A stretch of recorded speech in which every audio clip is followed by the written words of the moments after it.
Hello and welcome to Turning Lewks, a beauty, cosmetics, and makeup podcast. I am your host, Darren Mew, and welcome to episode 5. 5 episodes in, and again, we've got an amazing chat coming up for you today with On-May, who was on season 5 of Glow Up UK. She is an amazing, chaotic human being, and I cannot wait to get chatting with her shortly. But first, let's get into some beauty news. First up, we have Boots is set to open a beauty-only store in Battersea Power Station. So this store is going to have skincare, makeup, and hair care. After unveiling their new space in Westfield's White City on the same day that Sephora opened, it really does feel like they're coming for Sephora's gig. I, for one, am really excited for this. There's going to be, I think, over 200 brands there, some UK exclusive, some exclusive just to Boots. So it should be a really nice, exciting space. I feel like for me, when I went to the Sephora the UK, the store wasn't that groundbreaking. It wasn't that great, in my opinion. Yet what was available, there wasn't also all that much. A lot of the brands you can really get over here, and also the counters weren't very big. So a lot of the brands, I was like, I'd rather go to like Harrods or Selfridges or Boots or Superdrug to see a lot of these brands that are already available anyway. And then the exclusive brands, especially at that time, it was before they had like Lady Gaga and stuff like that. It was just a bit meh. It was okay, but wasn't anything that I was like, oh, I'm going to go out my way to go to this, where as a Boots own beauty store, I'm more likely to go out my way for that, I feel personally for myself. And it's in Battersea Power Station, which is a really nice location. It's a really nice space. I actually really enjoy Battersea Power Station and what they've done with the space too. So it'll be exciting to see how big the store is going to be and what they do with it. The next bit of news I pulled out, which I found was actually quite interesting, is how Gen Z as beauty customers and consumers is a very confusing space for many brands. A lot of brands don't know how to appeal and work with Gen Z customers. In a recent survey that just came out, it said that Gen Z are actually more loyal to brands than people think and brands think. Even though they desire to try new products and try new things, nearly 60% are willing to keep buying from their favorite brands, according to McKinsey's 2023 Global Consumer Survey, which I find really interesting. You know, as much as influencers like to push this kind of narrative that young people are constantly trying new things and buying new products, actually, they're really will go to the same brands over and over. And I think I see this a lot on TikTok. I see a lot of people going back to the Made by Mitchells, going back to the P. Louise's, going back to the Honey Beauty. Like, they're going back to those same brands. They might be buying lots of different products from them, but they're going back to those same brands rather than trying lots of different things.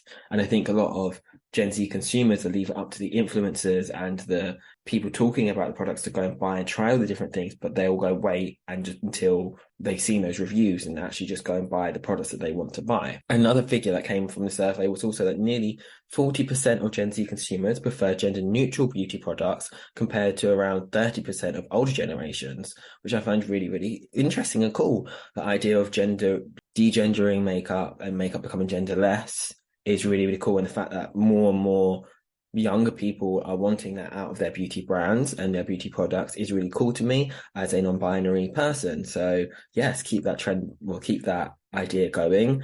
Gender neutral beauty products, you know, beauty cosmetics are all, anyone and everyone can use them anyway. So that kind of idea that a bigger number of Gen Z people are looking for that in their brands is really good for me, really cool to hear. Also, brands like The Ordinary, Bubble Skincare, and e.l.f. have become Gen Z favorites due to its transparent, affordable pricing strategies and authentic community building, which are key factors for younger customers. So this kind of community building and really trying to obviously get into touch and talk to the young people is really important to Gen Zs, as well as it being affordable, which, I mean, in the cosy live that we're in, we all want things to be affordable, but also be good. And I think I can really see myself in that as a Gen Z millennial cusper kind of person. I love e.l.f. products. I've got so many e.l.f. products and a lot of them work really, really well. So I can see how those strategies are working really well for those brands. That's it for our makeup news of this week. There was a lot more news out there as well that I kind of saw around, but we'll wait for that for next month's episode. Now we're done with that segment. Let's get into talking to On-May. Thank you for joining us today. How are you? How are you doing? Very good. You've just come back from London as well, but you're like really Yeah, tired as well, right? yeah. It was quite stressful, but I'm back, which is good. So I'm back at home. I feel more relief. First question is, how did you get started in makeup? Like, where did the passion come from? Weird story. Yeah, it depends on what type of makeup. So like when I was younger, I really, really, really loved like SFX makeup. Like I started to watch like like whenever you watch like music videos and that, and I remember the Michael Jackson Thriller, and I was like, oh my God, like I wanted to SFX slay. And then I was like in peace primary seven, like the last year of like primary. That time I don't know what it's like for you, but I call it primary seven. But I saw a girl from another school that I knew of, and she done like you know Pic Collage, you know No. the app Pic Collage. It's an app, right? And it's like they made like a collage on their phone, right? And there was like loads of like crazy liner looks that she'd done on her eye, like a double wing, or like she would have a flacker. You know what it was like back then before, right? So I was like, oh my God, like I hated her. I think I never hated her, but like when you have that anger with someone else, I was like, oh my God, I want my makeup better than that. Like, I'm going to do better makeup than her. Like, why am I doing brown eyeshadow make? So that's how it started off. And then that's when I started branching out, doing more creative makeup. And then, ta-da, that was it. Wow. I love that. So that's something like primary school. Yeah, it was back in primary school. Like, it's the only thing I've ever wanted to do. I know makeup. Yeah. No. Where did you learn to do it? Like, was it just like, did you like self-teach or? It was all self-taught. I mean, like like you would have like your favorite YouTubers. So like you'll have like Nikki tutorials or like Jeffree Star, Manny Mew, like those are people that I loved before. So like growing up, where I was watching them and also the YouTuber Made You Look. That was my favorite. They were my Nice. favorite as well. So like stuff like that. I just started watching videos, Max and shit like that, and then Here started you to are. learn myself. Do you ever find Yes. it's weird that now that like what the YouTubers that you watched growing up, you are now that for so many other people now? Am I?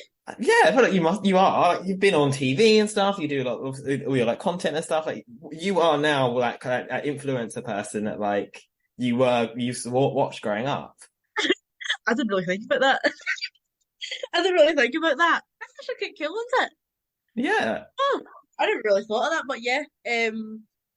But what was it? I've had like a few people like at like work saying like, "Oh my God, like I love your work and oh, you inspire me and this and that." But then it's weird someone else saying that to you because to me, I would look at them being like, "What have I done? That is so good. Like, what have I done? That's so good." But it's no, it's cool hearing it from someone else saying it to you. But Yeah, yeah, it must be really weird. Like you've become your idol kind of thing as well. Like, yeah, yeah, yeah. It's a weird feeling. It's weird like that. Yeah. that's really cute. And obviously, I know you said before you can't talk about much about Glow Up because of your contracts and stuff. But how Yeah, was it? How was it being on the show? it was a journey and a half. It's quite an intense show in the sense of like you're having to be a reality TV person as well as like the pressure of doing the makeup and all the Yeah. challenges and stuff too. Did you ever feel like one was It, kind of more than the other? it's like people are like, oh, 'cause it's good to go on it to learn, or it's good to exposure and that. Like, it's good for exposure and that. But when it comes to like learning, I didn't really think I learned too much. I never really learned much about makeup. What I learned more was my mindset towards, my own work, like how I thought about my own work. That's what I learned from it. Basically, see like the creative brief. You've got like 2.5 hours to do some sort of look, right? You've only got a certain amount of products around you. You don't know what's on the shelves. Within the 2.5 hours, you have to look around the shelves, see what's there, take whatever you see, and you do your makeup look. Like you've not got time to have a wee browse, have a wee shop around, look around, see what's there. So it's just kind of like, oh my God, go take whatever you see, go back, do the look, like, and then as well as that, you've got people questioning you at the side, being like, "So what makeup look you doing? Why are you using a brow pencil? what's that for? Why are you drawing this on your face? Why are you doing this? And you want to turn around and tell the person, right, shut up and let me do my damn work, right? Just piss off for a moment, right? Fuck off. Go talk to Axel. Go talk to Sarah Saffron. I don't give a shit. Go Fine. talk to them, right? I don't give a shit. Don't talk to me. I'm trying to draw teeth on my face. Do you know what I mean? But it was just kind of like that. It was so frustrating. But like, I I panicked a lot and I stressed a lot. But no wonder, man. Do you know what I mean? Like, you people think it's easy. Like whenever you watch your show, right, you'll look at some people's looks and be like, why did they do that? That looks so bad. Like I look at 8 of my looks on that show and I was like, what the hell did I do? I couldn't have done anything because of the time constraint and the certain products that you were only able to use. It's so stressful. Never again. I would do it for a piss take again, but never again. But Seriously. I can imagine like it's really different to like obviously if you're going on set or even like doing backstage at like a fashion show or something because you're going with your makeup there or you know what you're doing, you know what you're like expected to do. Where there's so many other factors Yes, when of you're coming course. onto a TV show as well, isn't it? Yes. See, like I would say, like runway or like whatever work, like actual makeup jobs compared to glow up is completely different. Like if you're a TV artist, like bloody good on you. Do you know what I mean? Like, but that TV makeup whilst doing makeup for a TV show, like glow up, it's so different. So I don't know. It's different. Yeah, it's different. And you would never go back like not for like an All Stars or anything. I would go back. I would go back for a piss take and be like, "What's up?"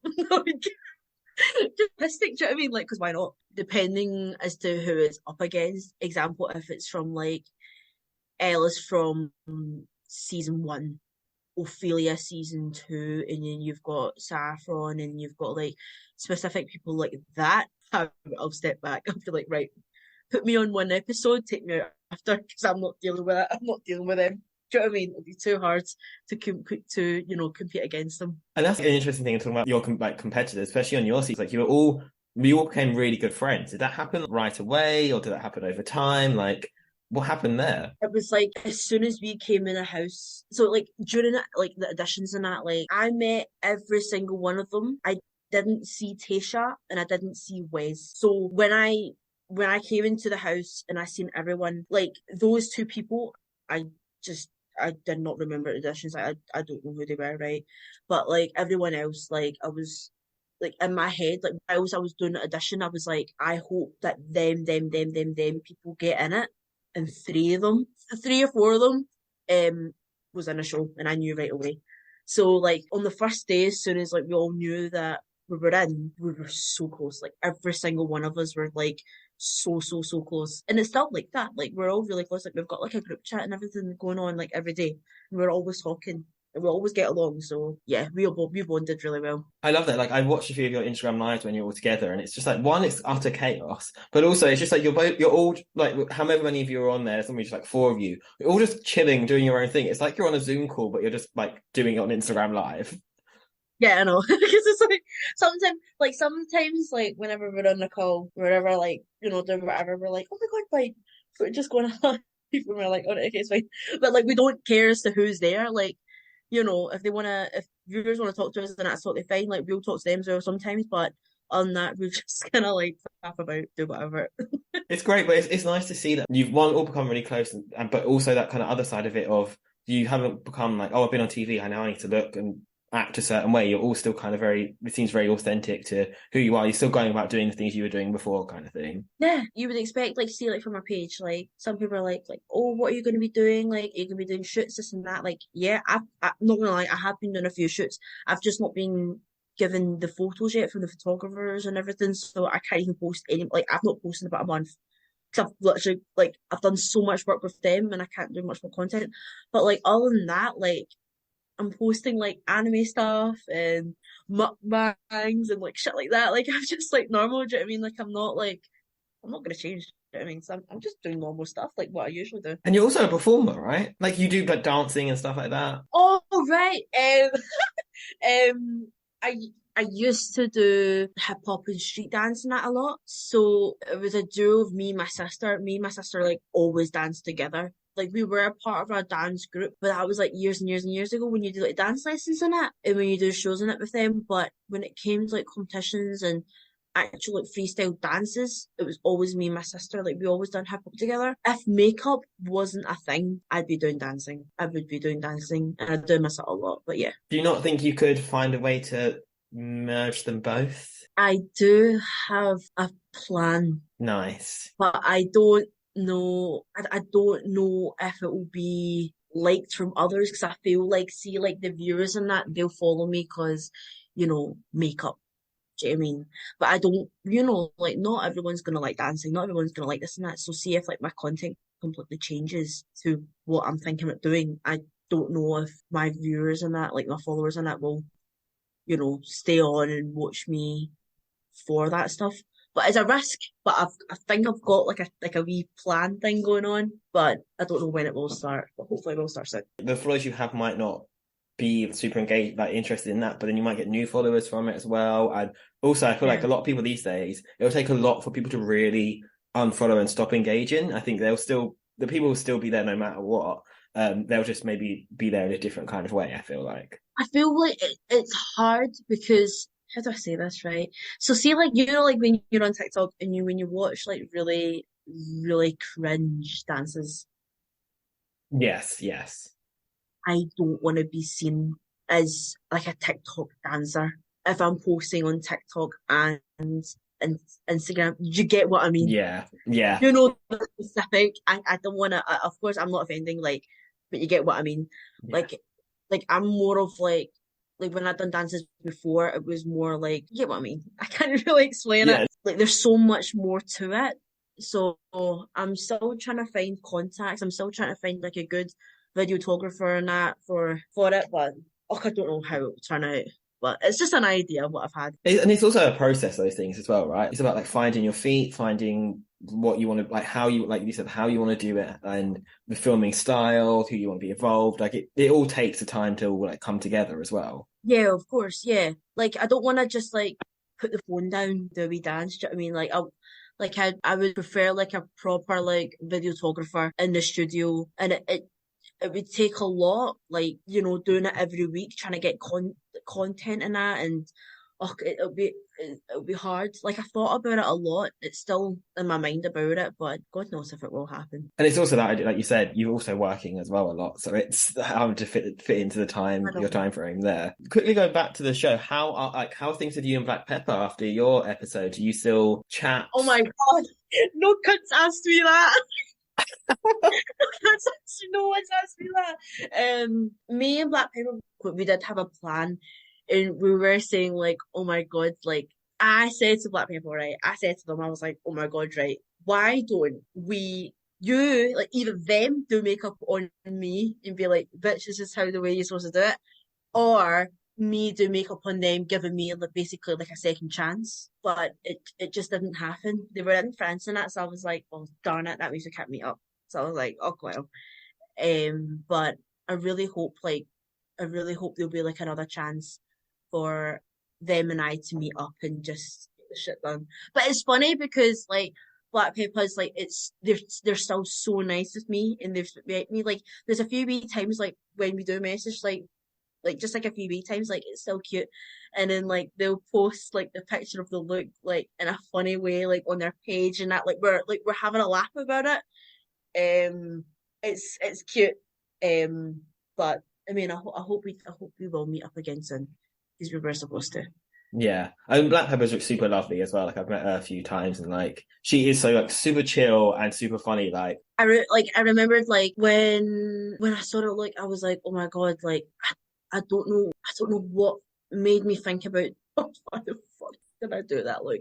Like I saw like basically I saw a look before, right?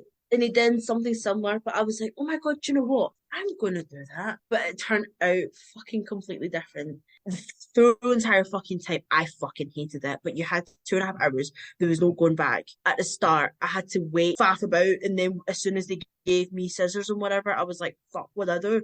So I just shoved random shit on her face, thinking, right, do you know what? I'm just gonna fucking slap this shit on, right?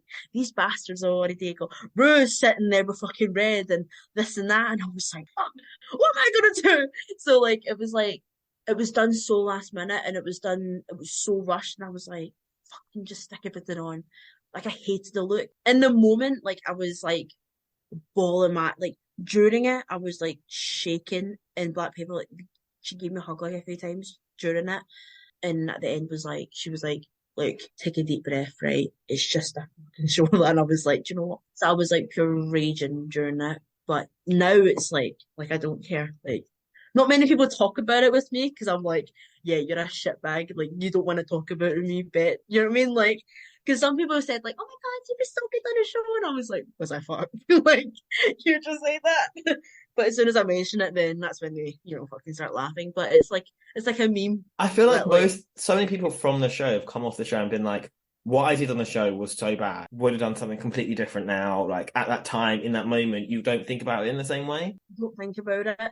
And it's like makeup artists will see, like, example, like if I was to do a look now, I've got so much time in the world to plan and sit and do it and plan and like I've got so much time to plan it and I've got so much time to do it. See, like when you're filming the show, you have your wait, your bait. I woke up at like 3:30, 4 in the morning and try and put makeup on and then leave the house for like 6 in the morning to go do a full entire day filming and then you're back at 12 in the morning. You're out for so many hours doing so much filming. Then 12 in the morning, you come back home and the producers say, okay, we need your look for your creative brief. And you're like, bitch, I just came back home. Do you know what I mean? Like, why are you not asleep? Why are you asking me for makeup looks? Why are you not asleep? Do you know what I mean?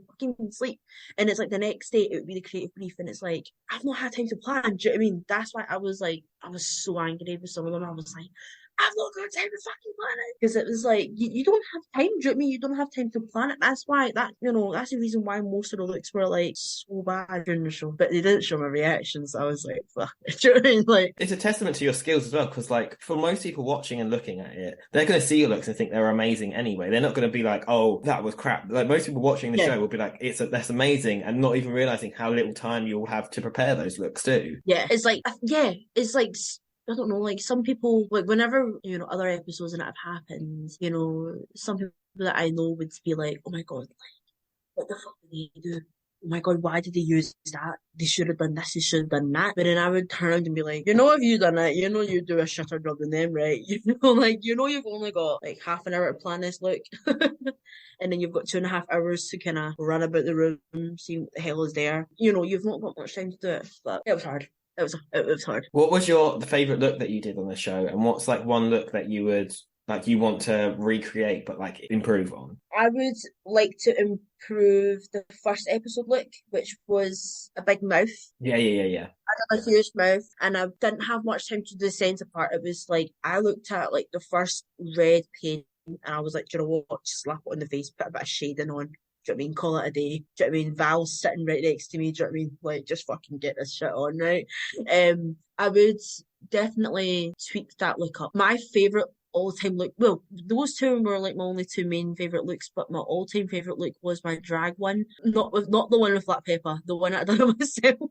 Could you imagine if it was the one with Black Pepper? The one on myself. Yeah, that one was my favorite one. But my look was a drag king look. I know a few drag kings out there that I follow on Instagram that do really, really similar looks to what I done. But I took the inspiration from the Chinese opera masks, but I tweaked it up. But I feel like I love the look. I know people that do similar looks, but from what Trixie and I have said about my look, I will say that I 10 million% disagree with their opinions. Like, it's people like people will have their own opinions, and that's like I would accept it, and that's totally fine. But for me, it was like I know so many drag artists that do this look, and if they watched the show and if they heard what Trixie and that said, they would fucking flip their shit. If I was to do that look again, I got an idea. I think Axel said this, but the black sections of the drag look make that pure glitter, like black bold glitter on those certain areas, add a tiny bit of shading and call it a day. Like I would do that to the look. If I had an extra 15 minutes to do it, then I would. But I also got 15 minutes. No, I got half an hour of my time because of my industry. So I actually had 2 hours to do my look. But if I had that extra half an hour, I would have added like a little bit of shading and a bit of glitter on that as well. I remember seeing that because I was there. It was a screening party at Beckham Green's American Men's Club Oh, right, that right, right. night. Yes, Yes. I was yes. there. I was there that night, and I remember seeing that, like, your look on screen and how like perfect it was painted on as well. Like the white was white, the red was red. Like it wasn't like there's no transparency in it. Like it was done really, really well. I just think the narrative of that episode was that they wanted super femme drag, and like that's not what you presented. And I think they were very careful See, on the, in their yeah. critiques. They were being very careful to not be like culturally insensitive. But I think for the narrative and the producing of it didn't fit their narrative that episode, right? It was like when we got given the brief to create the look, because it says like, okay, we've got time to plan a look, so we get like a mood board and that, right? When we got given the brief, then I think I've still got it on my phone. Create your own drag look, and I think on the sheet it says Queen King, so you can do whatever you want, which is why some people done whatever drag look they liked. Like Axel's, I can't even remember if it was even a drag queen or a drag king look, but I know Rose was a drag king look, and they done an egg look. Yeah. And then I done that, but then apparently it just wasn't it for them. Yeah. I was like, fuck you, Trixie. Like, it was a stunning look though. So that I mean, I left with a good look. I try and tell myself that I left with a good look, and if I stayed on and done the next episode, which was your greatest moment, I would have been what? Because like I've not had great moments. Do you know what I mean? The only great moment that I had was I was in a McDonald's advert. Do you know what I mean? Like, what am I going to do? Like, put like come on, burgers in as that? Ronald McDonald. I mean, like, you wouldn't know. Like, if I asked someone, what would your greatest moment be, and put that in a look, they'd be like, what? Do you know what I mean? Like, so thank God I left. Do you know what I mean? Yeah. I Some had of to the shit myself up doing like Brit Wars makeup anyway, so it's fine. yeah, you were winning there. Yeah. Left that good time. Yeah. Left that good time. Coming off of the show, and we're going to come to the end of the episode too. One question that I like to ask everyone is what was the first makeup item you ever bought? What's the first makeup item I ever bought? Yeah. I remember from my mum, she gave me, it was from Tesco, and it was like this kids' makeup bag thing, and it had like a big, huge pink bow as a case, and then you open it up, and then the bits, and then you twist it, and you've got the eyeshadows and all that shit, like all that, and it was like blue eyeshadows and pinks, and had like, the wee mini like lipsticks, Oh my put God, in yeah. the palette, and it had that, that wee eyeshadow brush, and is that a wee sponge? A Yeah. few of those inside. It was like that. That was like that was my first ever kit. I can imagine you walking around with like just like a blue like eye, and then like just like some like shiny red like gloss kind of thing on. Yeah. Yes. Yeah. Yes. Yeah, that's what it was, yeah. Love it. Well, that's pretty much all we have time for this episode. Thank you so much for coming on. Where can people find you? What are your like social handles and stuff for people listening? So my Instagram and my TikTok is Lil Bibi Bok Choy, but it's spelled LILBBYBOKCHOY. It's not Libby Bok Choy. For the love of God, if someone calls me Libby one more time, I will flip my shit. But it's Lil Bibi Bok Choy. And that's all we have time for this month. That was such a great chat. I loved like hearing more about On-May's kind of thought process and how she felt things went on Glow Up. Personally, I think she did really, really great. I loved the look that she did. I think she might be being a little bit too harsh on herself, but it's great to see that she's still obviously out there doing loads of makeup things and doing really, really cool things too. And I'm looking forward to seeing what else she comes up with soon. As a reminder, make sure you subscribe to this podcast, leave a review. It really does help us out. And don't forget to follow us on Instagram at Turning Lewks Pod for behind the scenes content, ways for you to get involved, and so you know when the next episode's coming out before anyone else. Bye for now.